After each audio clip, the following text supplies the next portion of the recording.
कि जब चारों ओर अंधेरा छा रहा हो, कोई अपना न दिखाई दे रहा हो, केवल दुख ही दुख, अशांति ही अशांति, उस समय आप देखिएगा भारी से भारी संकट की निवृत्ति के लिए एकमात्र उपाय है। यदि आप भजन नहीं करते तो आप दिमाग में लिख लीजिए, चाहे अपनी नित्य डायरी में लिख लीजिए। आप एक बात पर विश्वास कर लीजिए कि आपको कोई भी सुखी नहीं कर सकता।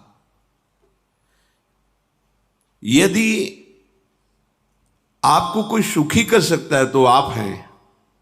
बिल्कुल घनीभूत अर्थात ठोस बात है, इसे समझ लेना। यदि आप अपने विचार के द्वारा, विवेक के द्वारा अधर्माचरणों का त्याग करके धर्म पूर्वक जीवन व्यतीत करते हुए भगवान नाम जप करते हैं, तो पूर्व पाप कर्म के अनुसार जब देह रचा गया तो उसमें जो प्रारब्ध दुख सुख का है वो तो आएगा, पर आपको परास्त नहीं कर पाएगा। और आगे आपके लिए महासुख है जो दुख और सुख दोनों से परे है। अखंड प्रसन्नता, अखंड आनंद, वो केवल आपके करने से होगा।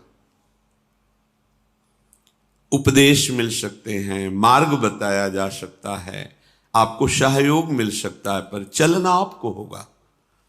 यदि आप नहीं चले तो ये कहीं भ्रम हो कि मैं कहीं जाऊं और मेरी दुख निवृत्ति हो जाए, तो इस भ्रम को छोड़ देना आप।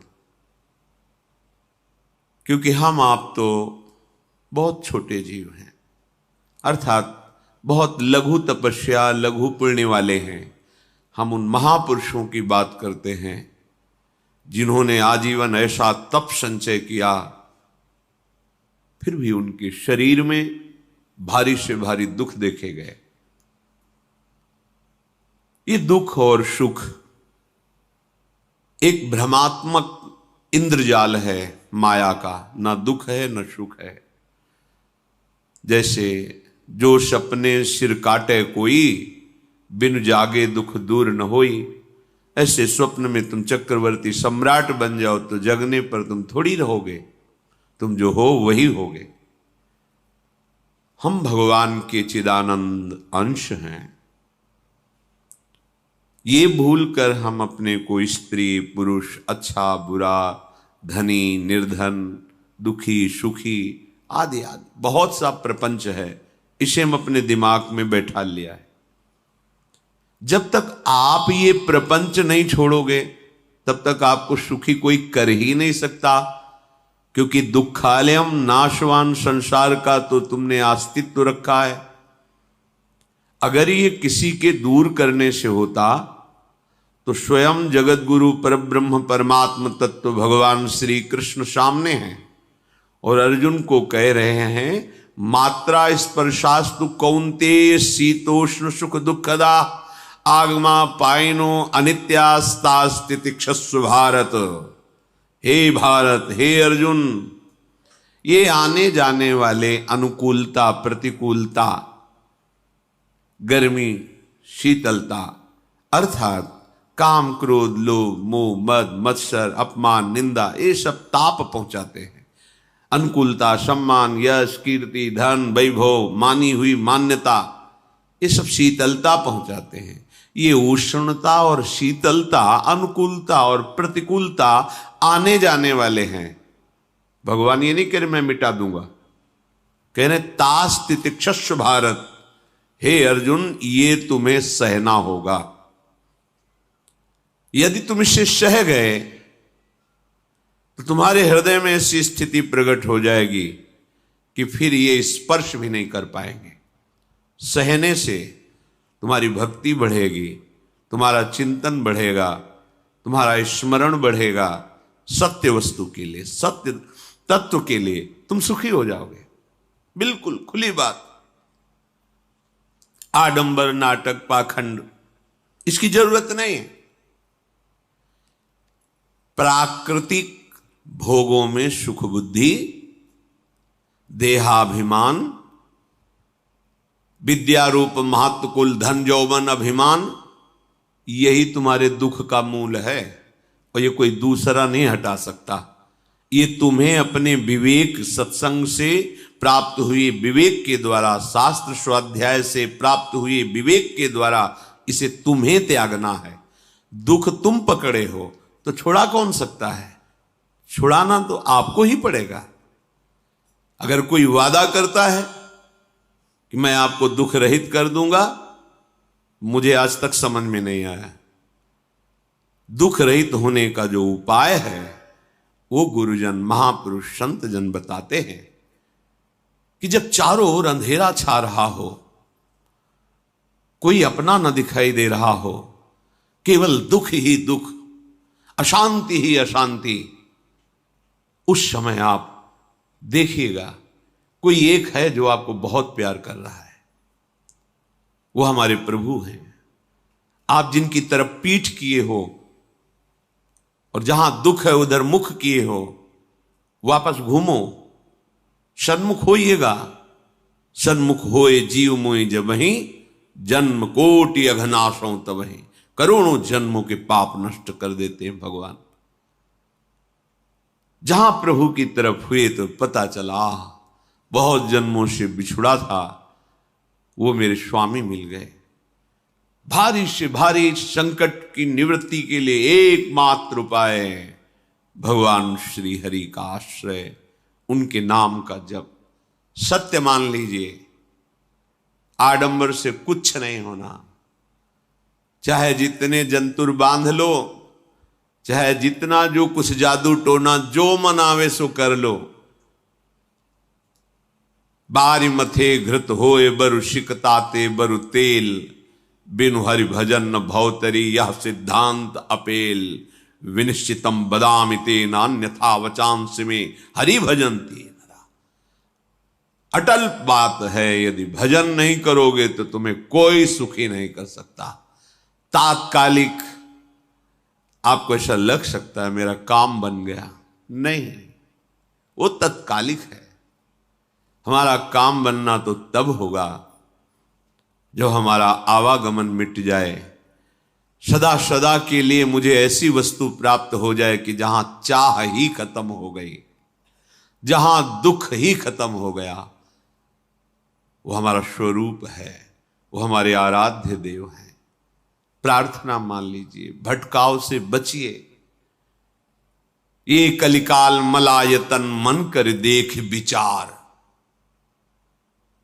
श्री रघुनाथ नाम बिन नाहिन आन आधार। महापुरुषों ने स्पष्ट कहा है। ये मलायतन मल का आगार है। मल माने कामना, नाना प्रकार की वासना, भ्रष्ट आचरण, छल कपट, दंभ पाखंड, बोलबाला, इसका एकमात्र श्री भगवान का नाम आधार है। जो चाहत है नित्य सुख अरु मन को विश्राम, तो हित ध्रुव हित सो भजत रो पल पल श्यामा श्याम श्यामा श्याम श्यामा श्याम। यदि सच्चिदानंद शाश्वत सुख चाहते हो, जहां से कभी हटना ना पड़े, केवल सुख ही सुख है, आनंद ही आनंद है, और मन का विश्राम चाहते हो कि भाग दौड़ मन की मिट जाए, तो बस प्रेम से बोलते रहो श्यामा श्याम श्यामा श्याम, राधे श्याम, राधा राधा राधा वल्लभ। ये बड़ी शोध करके महापुरुषों ने बात कही है। यदि आप भजन नहीं करते तो आप दिमाग में लिख लीजिए, चाहे अपनी नित्य डायरी में लिख लीजिए, जो आप दिनचर्या लिखते हैं। आपको कहीं भी कभी भी कोई भी सुखी नहीं कर सकता। गांठ बांध लीजिए, भटकने की जरूरत नहीं है। और यदि नाम जप करने लगे, धर्माचरण करने लगे, तो तुम आशीर्वाद देने वाले बन जाओगे। सातरति सातरति सा लोकांतारयति।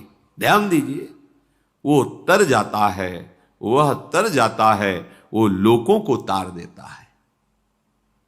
जब पृथ्वी में भयंकर पापाचरण की वृद्धि हुई, असुरों के द्वारा प्रेरित होकर के जहां भी धर्माचरण, नाम कीर्तन, यज्ञ, हवन, होम, ऋषि मुनि विध्वंस कर दो, क्या हुआ? कोई दूसरा दिखाई दिया क्या? नहीं, किसी की सामर्थ्य नहीं थी। सब मिलकर के ब्रह्मा जी के पास गए, जो ईश्वर कोटि के महापुरुष, सबने ब्रह्मा जी से प्रार्थना की। ब्रह्मा जी ने कहा, हम भी जिनके सेवक हैं वही प्रभु अब हमारे दुख का निवारण कर सकते हैं। सोचो, आप किसी और से दुख निवृत्त कराना चाहते हैं? जिसने सृष्टि बनाई है, भगवान ब्रह्मा जी भी कह रहे हैं मैं जिनके सेवक हूं वही प्रभु हमारे और आप सबके दुखों का निवारण करते हैं। तो आपको समझ में नहीं आ रहा कि एकमात्र भगवान श्री हरि ही हमारे दुख का निवारण कर सकते हैं। हमें कहीं भागने दौड़ने की जरूरत नहीं है। साधु समागम इसलिए किया जाता है कि हृदय पवित्र हो जाए, पवित्र हृदय की पहचान बुद्धि में विवेक का प्रादुर्भाव हो जाए, और विवेक से मोह का नाश करके हम निरंतर प्रभु के प्रेम में डूबे, भजन में डूबे। सबने एक साथ मिलकर के विचार किया कि महासुख सिंधु प्रभु से विनय करनी तो कहां जाया जाए? वैकुंठ चले, किसी ने कहा क्षीर सागर चले। अपनी अपनी भावना व्यक्त कर रहे थे। तेहि समाज गिरजा में रहेऊ, अवसर पाई वचन एक कहेऊ, हरि व्यापक सर्वत्र समाना, प्रेम ते प्रगट होई मैं जाना। हे गिरिजा, परम वैष्णवाचार्य भगवान महादेव जी कहते हैं, उस देव समुदाय में हम भी थे। हमने कहा कि हमारे तो हृदय में बात ऐसी आती है कि कहीं भागने की जरूरत नहीं है। हरि व्यापक सर्वत्र समाना, जैसे वो वैकुंठ में विराजमान है, क्षीर समुद्र में विराजमान है, ऐसे कण कण में विराजमान है। बस तुम प्रेम से पुकारो, जहां पुकारोगे वहीं प्रभु प्रकट हो जाएंगे। नाम बाणी जहां श्याम श्यामा तहां, नाम बाणी निकट श्याम श्यामा प्रगट। सिद्ध सिद्धांत है, भटकने की जरूरत नहीं। जहां हो वहीं से प्रिया प्रीतम का नाम पुकारो, नाम कीर्तन करो, उनकी लीलाओं का गायन करो, सबको सुख देने की भावना करो। देखो तुम्हारी दृष्टि बदलती चली जाएगी, भगवत साक्षात्कार करने की योग्यता आने लगेगी। ऐसा ही हुआ। सबने मिलकर के श्री भगवान को विनय पूर्वक आर्त भाव से पुकारा। आकाशवाणी हुई, निर्भय हो जाओ, निश्चिंत हो जाओ, मैं स्वयं अपने अंशों के सहित अवतार लेकर इस भूमि का भार हरण करूंगा। तुम सब बड़े बड़े जो देवता हो, जाओ हमारी लीला में सुख लेने के लिए सब ऋक्ष वानर आदि का रूप धारण करो। ब्रह्मा जी, महादेव जी, बड़े बड़े ईश्वर कोटि के लोकपाल बहुत प्रसन्न हुए, क्योंकि भगवद वाणी सत्य है, त्रिकाल सत्य है। सबको विश्वास हो गया कि अब मारा तो जाएगा ये महासुर, जिसको लगता था कोई ना मंत्र के द्वारा मार सकता है ना अस्त्र के द्वारा मार सकता है। स्वयं श्री भगवान पधार रहे। भगवान ने जो निरंतर भजन प्राण रहते हैं, कश्यप जी, अदिति जी, वो भगवान के वात्सल्य में भरे थे। प्रभु जब प्रकट हुए तो उनसे कहा, मुझे आप जैसा पुत्र चाहिए। प्रभु ने कहा कि मेरे जैसा तो मैं ही हूं, अद्वितीय हूं, दूसरा कोई है नहीं, मैं ही अवतरित होऊंगा। भजन में देखो कितनी सामर्थ्य है। जगत पिता को पुत्र रूप में प्राप्त कर रहे हैं। वही चक्रवर्ती सम्राट अवधपुरी के नरेश महाराज दशरथ जी के रूप में, जिनके महामहिम अद्भुत सौभाग्य प्राप्त करने वाली तीन ये रानियां, श्री कौशल्या जी, श्री कैकेयी जी, श्री सुमित्रा जी। भगवान वशिष्ठ जी इनके गुरुदेव हैं। प्रायः बड़े बड़े महान जो राज्य पालक रहे उनके ऊपर, राजा के ऊपर महाराजा विराजमान रहे। ऊपर से स्वर्गलोक आदि लोकों से भी यह शिक्षा मिली है। देवराजेंद्र तो भगवान बृहस्पति, दैत्यराज बलि तो भगवान शुक्राचार्य, जनक जी तो सदानंद जी महाराज, दशरथ जी तो वशिष्ठ जी महाराज। ऐसा था, क्योंकि जहां हमारा विवेक काम नहीं करता वहां ये ब्रह्मबोध संपन्न महापुरुष तत्काल हमको संभालते हैं। महाराज दशरथ जी के हृदय में प्रबल लालसा हुई कि अब अवस्था व्यतीत होती जा रही है, पर जो गृहस्थ धर्म का परम लाभ है वो तो हुआ ही नहीं। वशिष्ठ जी के चरणों में प्रणाम करके कहा, भगवान एक ही बात की असंतुष्टता है, हमारे कोई पुत्र नहीं है। वशिष्ठ जी ध्यानस्थ हुए, ध्यान में देखा और उनका, तुम्हारा जैसा सौभाग्य अन्य का किसी का नहीं हो सकता। तुम्हारे यहां स्वयं सच्चिदानंद भगवान श्री हरि अपने अंशों के साथ अवतरित हो रहे हैं। श्रृंगी ऋषि को बुलाया गया, पुत्रेष्टि यज्ञ करी, उसमें साक्षात भगवान अग्निदेव प्रकट होकर के खीर दिया और कहा अपनी रानियों को पवा दीजिए। वशिष्ठ जी के आज्ञा के अनुसार उस खीर को 2 भाग में किया। प्रथम भाग श्री कौशल्या जी को दिया, जो दूसरा भाग था उसके 2 भाग किए, उसका 1 भाग कैकेयी जी को दिया। अब जो 1 भाग बचा उसके 2 भाग किए और वशिष्ठ जी की आज्ञा के अनुसार 1 माता कौशल्या जी को, 1 कैकेयी जी को दिया।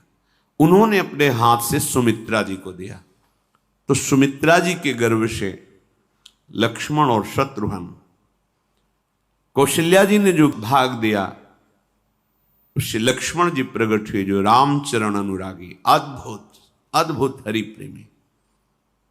शत्रुघ्न जी भरत चरणों का आश्रय लिए हुए राम जी का सेवन करते हैं।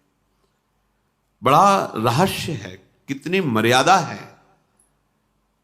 गुरु की आज्ञा से। जहां जैसा विधान होना चाहिए वैसा, तो उस बड़ा मंगल स्वरूप ये महामहिम जगत पावन करने वाली माताएं मानो अपने गर्भ में अखिल ब्रह्मांडों के स्वामी को धारण किए हुए हैं, जिनके गर्भ में अनंत ब्रह्मांड वास करते हैं, उन प्रभु को